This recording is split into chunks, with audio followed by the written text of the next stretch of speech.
தமிழ் மன்னர்கள் சொன்னோம், சேர சோழ பாண்டியர்களை நாம சொல்லுவோம். ஆனா அந்த சேர சோழ பாண்டிய மன்னர்களையே ஆட்டம் காட்டிய ஒரு பெரிய கூட்டம் தமிழ்நாட்டை ஆட்சி செஞ்சிருக்காங்க.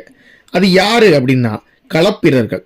அதுவும் 50 வருடம் இல்ல 100 வருடம் இல்ல, மொத்தம் 300 வருடங்கள் தமிழ்நாட்டை ஆட்சி பண்ணியிருக்காங்க. அவங்களோட காலம் இருண்ட காலம்னு சொல்லப்படுது. கிபி 300 முதல் கிபி 600 வரை தென்னிந்தியாவை அவங்க ஆட்சி பண்ணியிருக்காங்க. இவர்கள் காலத்தில் சைவ மதம் இருட்டடிப்பு செய்யப்பட்டிருக்கு.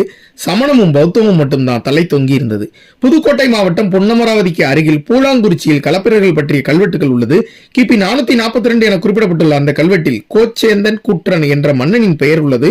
களப்பிரர்கள் பற்றி தெளிவான தகவல்கள் பெரிய அளவில் இல்ல. ஆனா அவர்களோட நாணயத்துப்படி பார்த்தா அவங்க பிராகிருத மொழியும் தமிழ் மொழியையும் பயன்படுத்தியிருக்காங்க.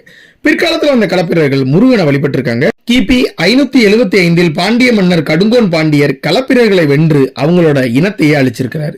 இது மாதிரி காணொலிக்கு நமது பக்கத்தை சப்ஸ்கிரைப் பண்ணுங்க, மறக்காம பெல் பட்டனை கிளிக் பண்ணுங்க.